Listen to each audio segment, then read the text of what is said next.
Some people say that mass immigration into the United States can help reduce world poverty. Is that true? Well, no, it's not. And let me show you why. This gumball represents the 1 million legal immigrants that the United States has taken every year on average since 1990.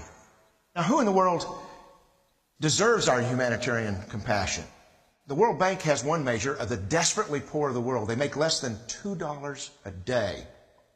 And how many people make less than $2 a day in the world? Well, let's start with Africa. In Africa alone, there are 650 million people who make less than $2 a day. 650 million. And in India, another 890 million people, desperately poor. China adds another 480 million people, making less than $2 a day. And unfortunately, the rest of Asia has a heartbreaking 810 million people who the World Bank says make less than $2 a day. And finally, there's 105 million of Latin America's population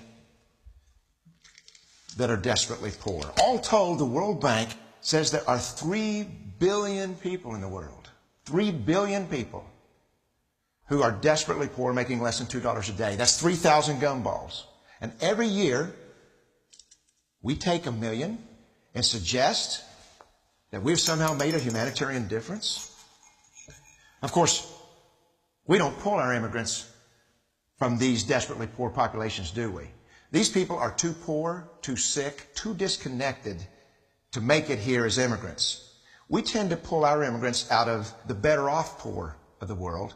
And Mexico tends to define the type of immigrant that we bring here because the plurality of people come from Mexico.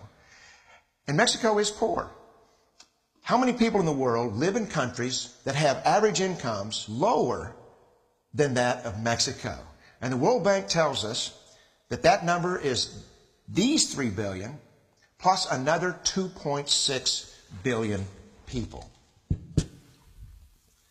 5.6 billion people in the world who live in countries with average incomes below that of Mexico. That's 5,600 gumballs. And so what is it that the elites are telling us?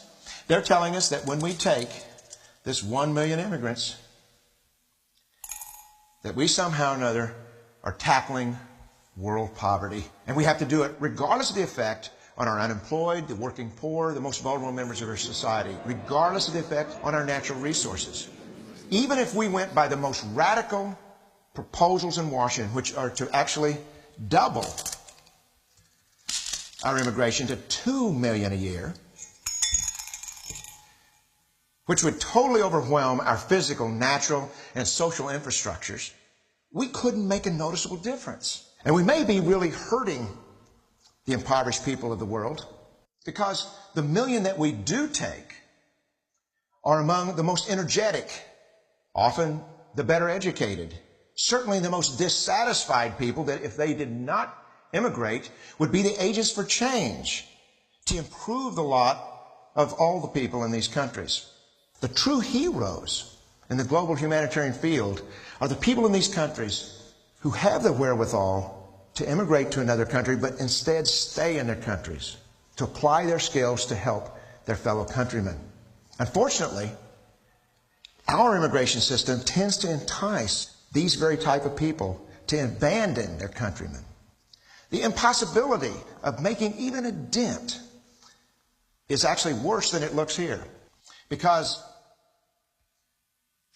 last year, when we took 1 million immigrants, these countries added, births over deaths, 80 million more people into the impoverished population. And this year, Congress is bringing in 1 million legal immigrants. And this year, according to the United Nations, these countries are expected to add another 80 million people. And next year, you can be quite sure that Congress, unless stopped by the American voters, will bring in another 1 million immigrants. And these countries, unfortunately, will be adding another 80 million people. into these impoverished nations. We could take 5 million a year, but we'd never get ahead of what's happening in these countries. Not in this century. Don't you see? Immigration can never be an effective or significant way to deal with the suffering people of the world. They have to be helped where they live. 99.9% of them will never be able to immigrate to a rich country. There's no hope for that. They have to bloom where they're planted. The only place that 99.9% of these people can be helped is where they live. Let's help them there.